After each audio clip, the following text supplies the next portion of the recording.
बिस्मिल्लाहिर्रहमानिर्रहीम नहमदु व नुसल्ली अला रसूलिहिल करीम। मुअज़्ज़ज़ सामईन, मेरा आज का मौजू है मद्दो जज़र इस्लाम।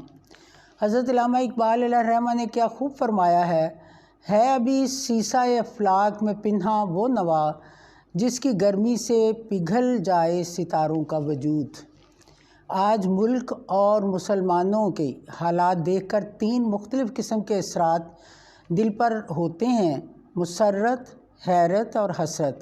मुसर्रत क्यों होती है? मुसर्रत इस बात पर कि एक वो वक्त था जब कि रुए ज़मीन पर कलमा गो उंगलियों पर गिने जाते थे और वही सारी दुनिया के लिए इस्लाह के लिए निकलते थे, पूरी उम्मत कहलाते थे।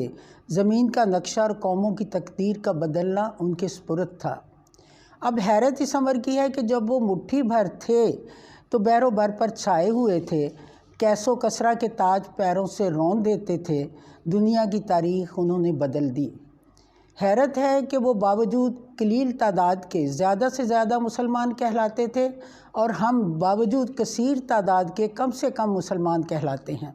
मुसलमान जो रुए ज़मीन पर बुराई बदअखलाक़ी दूर करने, जुल्म मटाने के लिए, नेकी की अशायत, मज़लूमों की हमायत और अमन की हिफाजत के लिए भेजे गए थे, क्या वो अपना काम ख़त्म कर चुके हैं? क्या दुनिया से बुराइयां और बद अखलाकियाँ दूर हो चुकी हैं?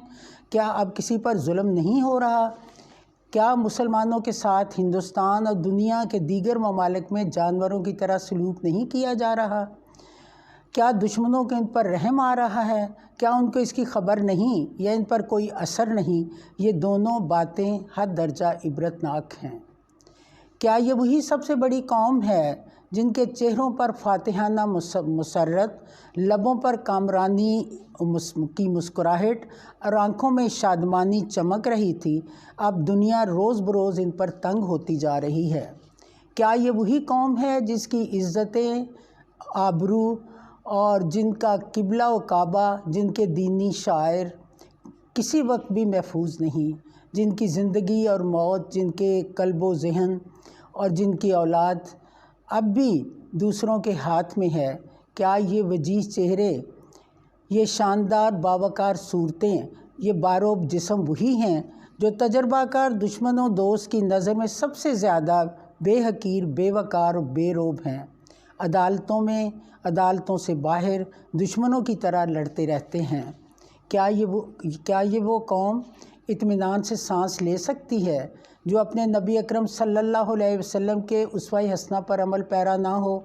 क्या ये वो कौम जिनके अफलाको औकाफ़ो इमलाक पर गैरों का कब्ज़ा हो, अपने आप को बाइख्तियार समझती है? क्या वो कौम जिसके मुल्क लावारस मुर्दा माल की तरह दूसरों में तकसीम हो सकते हों, ज़िंदा कही जा सकती है? खुदा का शुक्र है कि आँखों पर पर्दा पड़ा हुआ है, ऐब छुपे हुए हैं। अगर पर्दा उठ जाए तो आँखें देखें कि कमज़ोरियों का, नकाइस का, अयूब का, गुनाहों का बाज़ार और मेला लगा हुआ है और इन ज़रक बरक लिबासों में बहुत से जानवर और दरिंदे छुपे हुए हैं। आलमुल गैब तो देख रहा है कि ये इंसान नहीं, इंसानों का कूड़ा क्रिकेट हैं जिनमें दाने और काम के मोती बहुत थोड़े हैं।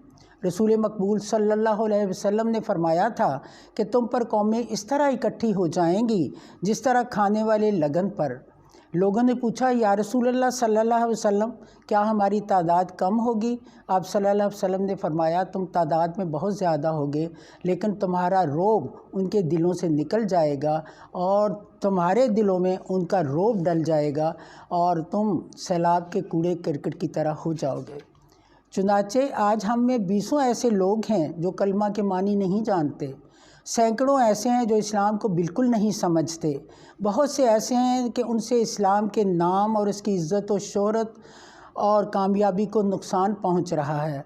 बहुत से ऐसे हैं कि जिनको इस्लाम के ख़िलाफ़ मुसलमानों को नुकसान पहुंचाने के लिए, इस्लामी शायर और मकामात मुक़द्दसा की बेहुरमती के लिए मुफ्त और बहुत थोड़ी कीमत पर ख़रीदा जा रहा है। बहुत से ऐसे हैं कि इस्लाम और मुसलमानों की इज़्ज़त और गलबा तरक्की को देखने का कोई शौक़ नहीं और इन्हें ख़ुद अपनी नज़र में ना उनकी कोई इज़्ज़त नहीं, ना वो अपनी कीमत जानते हैं।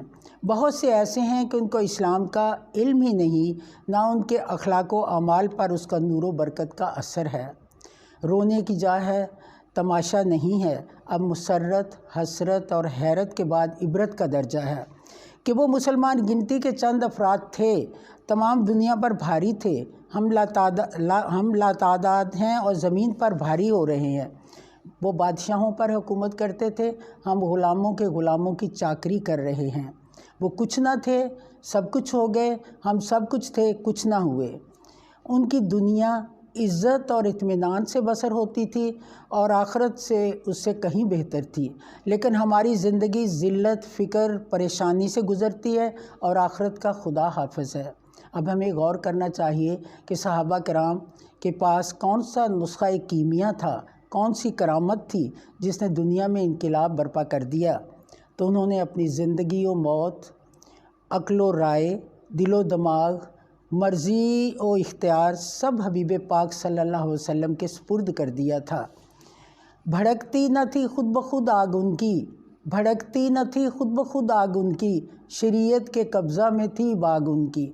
معلوم ہوتا ہے کہ ہم میں اور ان میں فرق صرف اتباع رسول مقبول صلی اللہ علیہ وسلم کا ہے۔ نسخہ کیمیا یعنی قرآن پاک اب بھی موجود ہے، استعمال کرنے کی ضرورت ہے۔ نسخہ استعمال کرنے والا فائدہ اٹھا سکتا ہے، محض پڑھنے والا فائدہ نہیں اٹھا سکتا۔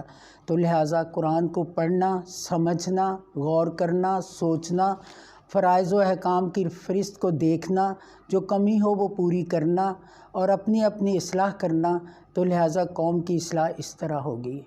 دعا ہے اللہ تعالیٰ مسلمانوں کو اس کار خیر کی توفیق بخشے، آمین یا رب العالمین۔ حضرت علامہ اقبال علیہ الرحمہ نے کیا خوب فرمایا ہے، چشم اقوام سے مخفی ہے حقیقت تیری، ہے ابھی محفل ہستی کو ضرورت تیری، زندہ رکھتی ہے زمانے کو حرارت تیری، کوکب قسمت امکان ہے خلافت تیری، وما علینا الا البلاغ۔